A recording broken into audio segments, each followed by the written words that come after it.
Olá, sexto ano. A gente vai aprender sobre os problemas sociais dos espaços urbanos. Então vem comigo, vamos lá. Vários problemas atingem o espaço urbano em diversos países, principalmente nas grandes e médias cidades, que concentram parcela significativa da população. Então, os problemas urbanos vão acontecer sempre em cidades de médio e de grande porte. Então, cidades com populações razoáveis, né? Não são cidades com populações pequenas. Então, quanto maiores as populações, maiores serão os problemas urbanos, né? Na maioria das grandes e médias cidades do mundo, muitas pessoas vivem em moradias precárias. O que são moradias precárias? São moradias com problemas problemas estruturais, né? Problemas de construção, problemas de estrutura, né? No Brasil, há os exemplos das favelas e dos cortiços. Esse problema é resultado de desigualdades sociais, principalmente nos países pobres, onde as camadas mais desfavorecidas da população contam com pouca ou nenhuma assistência dos governos. Então a gente tem o problema das favelas no Brasil. O que são as favelas? São as regiões periféricas nos grandes municípios.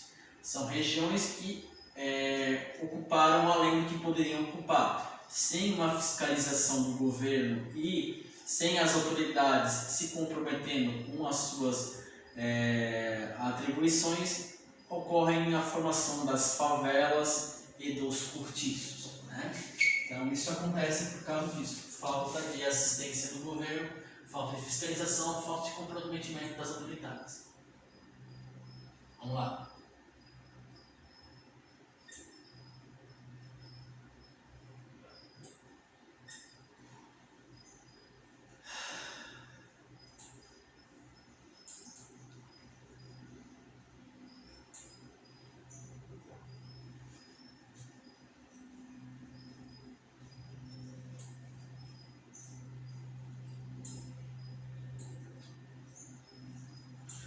Os aglomerados subnormais, mais conhecidos como favelas, são conjuntos de 51 ou mais moradias construídos precariamente de tijolos, madeiras ou qualquer outro tipo de material, geralmente em terrenos sujeitos a enchentes, desmoronamentos, sobre córregos ou à margem de rios. Então a gente chama as favelas de aglomerados subnormais. A gente chama normal o quê? Uma casa normal é uma casa normal, uma casa bem estruturada, uma casa correta, dentro da lei, sem nenhum problema estrutural, né? Então a gente chama isso de residências normais. Quando a gente chama de subnormal, significa que o acréscimo do prefixo sub significa que não é normal, tem alguns problemas. Quais são os problemas das residências nas regiões de favela? Nós temos os problemas das residências de alvenaria, residências de tijolos e concreto. Então essas residências geralmente são construídas sem reboco nas paredes, né? Então elas acabam sendo afetadas pelos problemas naturais que acabam enfraquecendo as estruturas, né?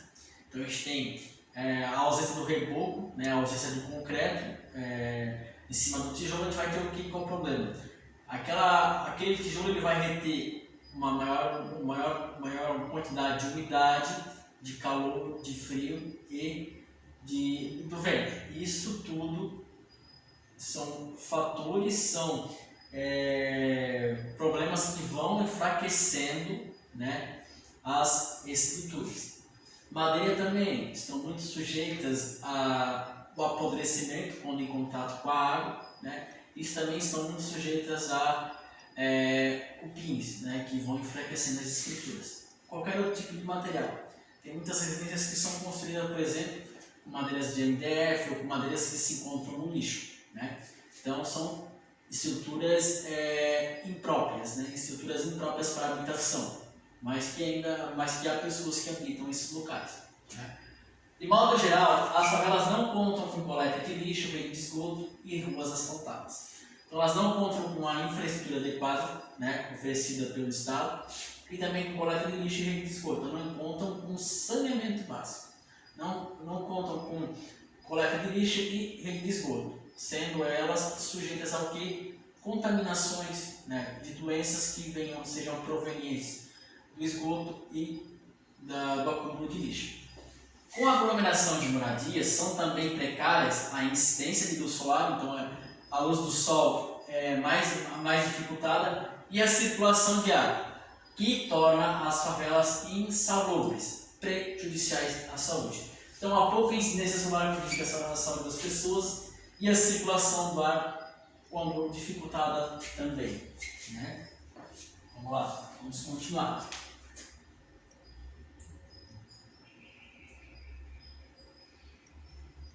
Os cortiços são habitações ocupadas por várias famílias, que usam banheiros e tanques de lavar roupas coletivos. Concentram-se usualmente em áreas desvalorizadas das cidades, e as condições de saúde e higiene são precárias.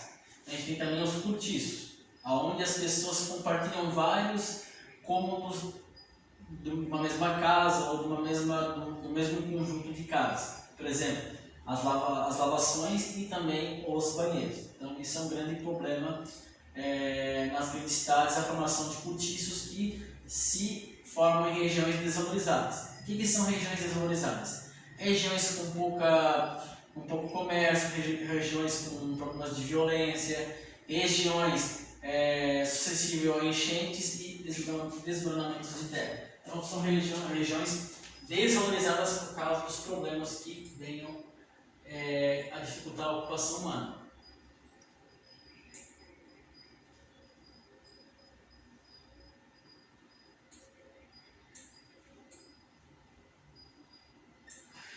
O transporte urbano nas grandes e médias cidades envolve 3 graves problemas: poluição sonora e do ar, congestionamento e deficiências no transporte coletivo. Então a gente tem 3 problemas citados sobre o transporte urbano, né?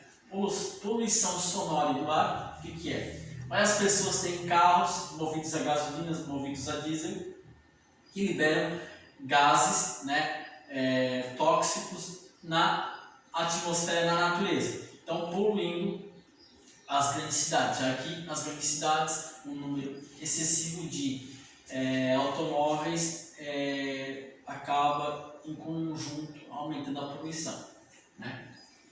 Os congestionamentos também são comuns. Por quê? Porque como as pessoas têm muitos carros, né, muitas pessoas têm carros, as rodovias, as avenidas e as ruas não conseguem suprir a demanda de veículos, ocasionando quais problemas, né? Congestionamentos, trânsito e problemas para chegar ao seu destino desejado, né? O transporte público coletivo pode ajudar a reduzir a emissão de gases poluentes e os congestionamentos causados pela grande circulação de veículos menores. Então, há uma grande circulação de veículos menores que acabam ocasionando um congestionamento. Como os ônibus, o metrô e outros tipos de transporte coletivos, como esses meios de transporte carregam um número grande de pessoas, essas pessoas, ao invés de pegarem seus carros, podem usar transporte coletivo, evitando o que a gente chama de congestionamento. Permitindo que os congestionamentos sejam menores, né, que não sejam maiores. Nas aglomerações urbanas, em que há poucas áreas com vegetação, em geral ocorre maior aquecimento da camada de ar mais próxima do Sol. A gente chama isso de ilha de calor, né, porque há certos materiais nas grandes cidades que retêm calor e que também abafam esse calor.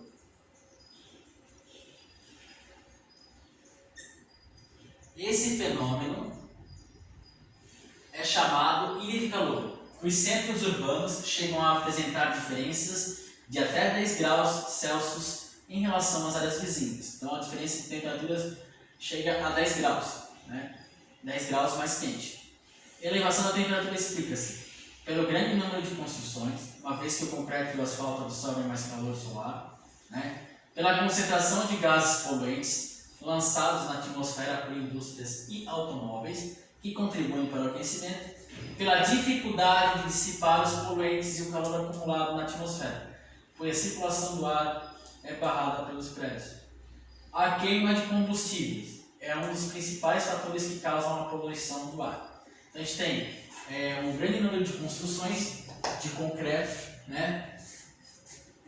O asfalto, né? O concreto e o asfalto são grandes retentores de calor. Eles retêm muito calor, abafando aquele calor, confinando aquele calor, transformando aquela região numa espécie de estufa, né? Pela concentração de gases poluentes lançados na atmosfera por indústrias automóveis. Então, o lançamento de gases poluentes também faz com que esse calor fique maior, né? Pela dificuldade de dissipar poluentes. Então, as cidades têm problemas para dissipar os poluentes, por quê? E o calor acumulado na atmosfera, pois a circulação do ar é barrada pelos prédios. Então, um grande número de prédios, um grande número de construções também dificulta a circulação do ar, que ameniza o calor. A gente tem um problema ali de calor excessivo, calor retensivo e também a questão do abafamento, né? Do problema na circulação de ar. Então, esse calor acaba se transformando num calor extremamente quente e extremamente abafado. Então, a gente chama isso de ilhas de calor. A queima de combustíveis é um dos principais fatores que causam a poluição do ar. Então, queima de diesel, queima de gasolina, queima de inúmeros outros tipos de derivados do petróleo causam a poluição do ar.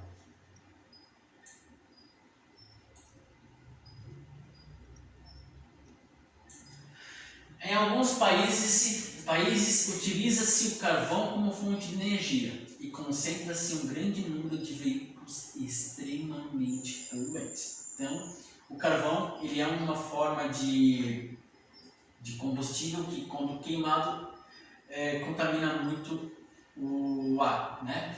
E também os veículos são movidos a petróleo, geralmente, né? Movidos a gasolina, movidos a diesel, que são derivados do petróleo, e esses derivados do petróleo poluem muito o ar atmosférico. Os veículos também contribuem para a poluição sonora, ou seja, o ruído excessivo, o barulho dos motores, o barulho do excesso de carros, de ônibus, de caminhões contribuem para a poluição sonora. A poluição sonora nada mais é que o excesso de som, né? O excesso de som acaba afetando a nossa saúde, acaba afetando o nosso sono, acaba afetando inúmeras outras, e também a nossa audição, né? Outro elemento prejudicial à saúde urbana é a enorme quantidade de cartazes e painéis publicitários. Trata-se de poluição visual, que assim como a sonora pode causar problemas de saúde, como crise de ansiedade, depressão e irritabilidade. O que é poluição visual? Você chega em uma grande cidade, você vê grandes painéis publicitários, você vê muitas placas, você vê painéis publicitários com muitas luzes, e tudo isso acaba, de alguma maneira, interferindo na saúde das pessoas, causando ansiedade, né? Depressão e irritabilidade. Então, são vários problemas que impactam a vida dos indivíduos dos grandes centros urbanos.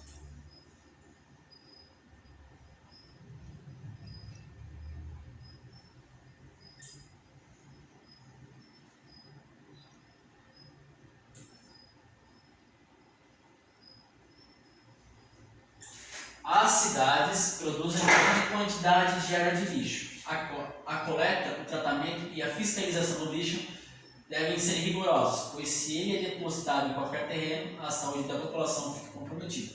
Então, quando se deposita lixos em qualquer terreno, a saúde das pessoas fica comprometida, porque ali há dejetos que contaminam as pessoas, contaminam o solo e as águas. Esses dejetos acabam interferindo também na saúde humana, né? Ou as pessoas que jogam lixo nos rios também interferindo quando a chuva ocasionando o acúmulo de lixo nos ribeirões, que acabam ocasionando inúmeros problemas.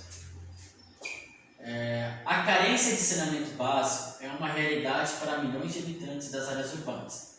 Então, o problema com o saneamento básico, acesso a esgoto e a coleta de lixo é um dos grandes problemas dos grandes centros urbanos. O esgoto não tratado contamina córregos, rios e nascentes. O consumo de água contaminada está associado a diversas doenças, e é uma das principais causas de morte nessas áreas. Então, o esgoto que não recebe um tratamento, né, ele vai contaminar córregos, rios e nascentes. Tendo esses dejetos em contato com a água, acabam contaminando a água e, sucessivamente, as pessoas acabam consumindo esse tipo de água e acabam se contaminando com doenças, né, com micro-organismos que venham a dar problemas de saúde para elas ou também, infelizmente, a morte, ocasionando para o Estado um gasto maior com saúde.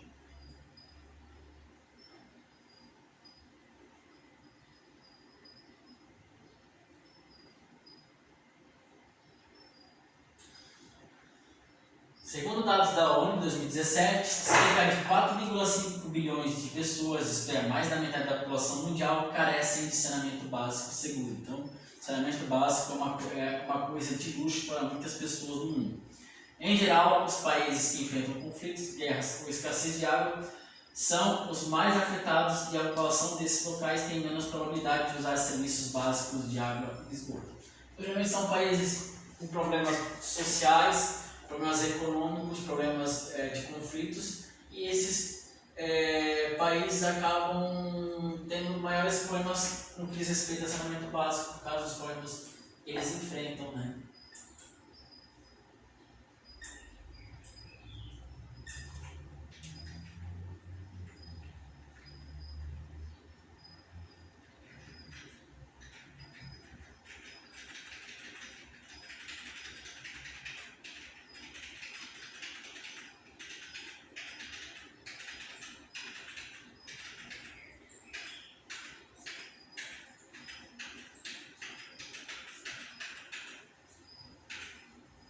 Estima-se que na Somália, por exemplo, 4 milhões de pessoas não tiveram acesso à água em 2017, em decorrência de um longo período de seca. Então, os períodos de seca também afetam muito os países pobres, né? Justamente as grandes aglomerações desses países, tendo as pessoas problemas ao acesso à água encanada, à água potável. No Brasil, os números também são insatisfatórios. 45% da população urbana não tem acesso à coleta de esgoto adequado, ocasionando assim mais gastos com saúde, já que com o esgoto entrando em contato com os córregos, com os rios e com as nascentes, as pessoas se contaminam com micro-organismos que prejudicam a saúde delas. O sistema de saneamento básico nas áreas urbanas é composto de rede de tratamento e distribuição de água, da coleta de esgoto e de resíduos sólidos. Então, o que é o saneamento básico de áreas urbanas? Ele é composto de rede de tratamento e distribuição da água. Então, a água é retirada dos rios, né? São retiradas as impurezas, essa água é tratada e tornando ela potável, né? Coleta de esgoto, né? Que é coletado esgoto para que ele não entre em contato com córregos, rios e nascentes e também com o solo, no caso prejudicando ele, contaminando. E de resíduos sólidos, né? Coleta de lixos sólidos orgânicos que venham a contaminar o solo das grandes cidades.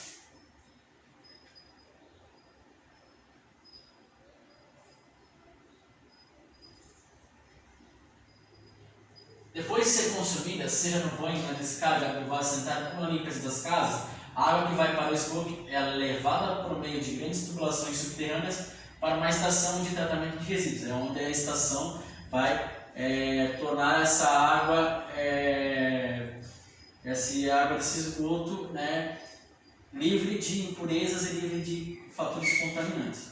Lá, os processos químicos e físicos têm a função de devolver a água à natureza em boas condições. Então, a água é devolvida à natureza potável, sem